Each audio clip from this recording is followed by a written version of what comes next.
श्रीमन्महागणाधिपतये नमः।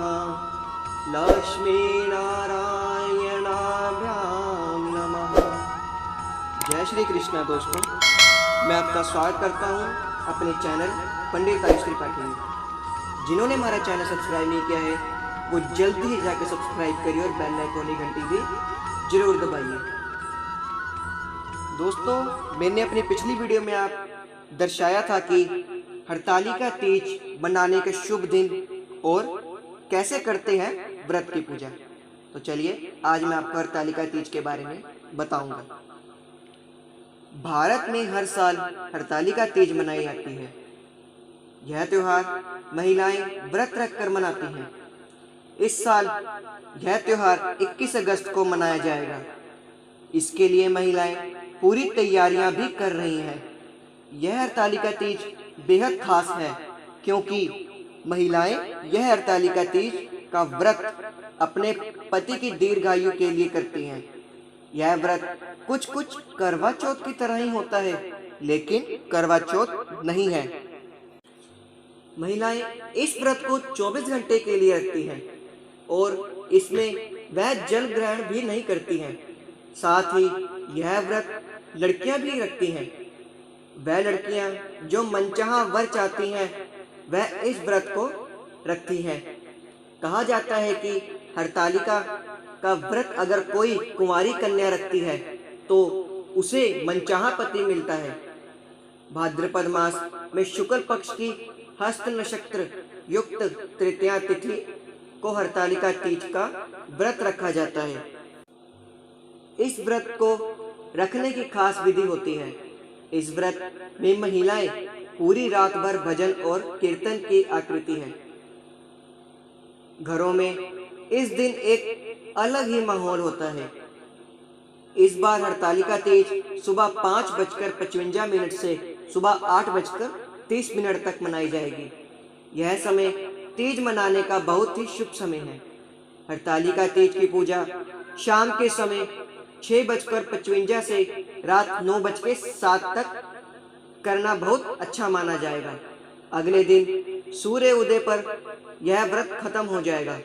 यह पूजा करते हुए बेल के पत्र, आम के पत्ते, चंपक के पत्ते और केवड़ा भेंट करना अच्छा माना जाता है। हरतालिका का पर्व भगवान शंकर और मां पार्वती से जुड़ा पर्व है। तो इसी के साथ दोस्तों अब मैं शुरू करने जा रहा हूं हरतालिका तीज व्रत कथा। भाद्रपद मास के शुक्ल पक्ष की तृतीय तिथि को मनाया जाने वाला अखंड सौभाग्य की कामना का व्रत हरतालिका तीज की कथा कुछ इस प्रकार से है। कथा अनुसार मां पार्वती ने अपने पूर्व जन्म में भगवान शंकर को पति रूप में प्राप्त करने के लिए पर्वतराज हिमालय पर गंगा के तट पर अपनी बाल्यावस्था में अधोमुखी होकर घोर तप किया। इस दौरान उन्होंने अन्न का सेवन नहीं किया। कई अवधि तक सूखे पत्ते चबाकर काटी और फिर कई वर्षों तक उन्होंने केवल हवा पीकर ही व्यतीत किया। माता पार्वती के इस अवस्था को देखकर उनके पति अत्यंत दुखी थे। उनके पिता अत्यंत दुखी थे। इसी दौरान एक दिन महर्षि नारद भगवान विष्णु की ओर से पार्वती के विवाह का प्रस्ताव लेकर मां पार्वती के पिता के पास पहुंचे, जिसे उन्होंने सहर्ष ही स्वीकार कर लिया। पिता ने जब मां पार्वती को उनके विवाह की बात बतलाई तो वह बहुत दुखी हो गई और जोर जोर से विलाप करने लगी। फिर एक के पूछने पर माता ने उसे बताया कि वह यह कठोर व्रत भगवान शिव को पति रूप में प्राप्त करने के लिए कर रही है, जबकि उनके पिता उनका विवाह विष्णु से कराना चाहते हैं। तब सहेली की सलाह पर माता पार्वती घने वन में चली गई और वहां एक गुफा में जाकर भगवान शिव की आराधना में लीन हो गई।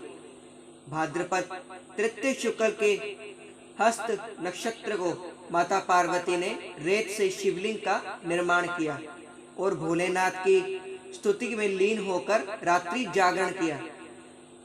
तब माता ने इस कठोर तपस्या से प्रसन्न होकर भगवान शिव ने उन्हें दर्शन दिया और फिर माता के इच्छा अनुसार उनको अपनी पत्नी के रूप में स्वीकार कर लिया।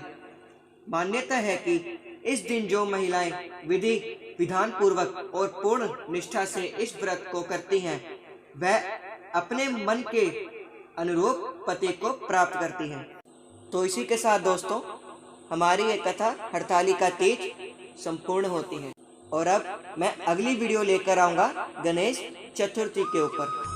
तो दोस्तों अब मैं आपसे विदा लेता हूँ। जिन्होंने हमारा चैनल सब्सक्राइब नहीं किया है वो सब्सक्राइब कर बेल आइकन घंटी भी जरूर दबाइए और लाइक जरूर करना। तो दोस्तों जय श्री कृष्ण।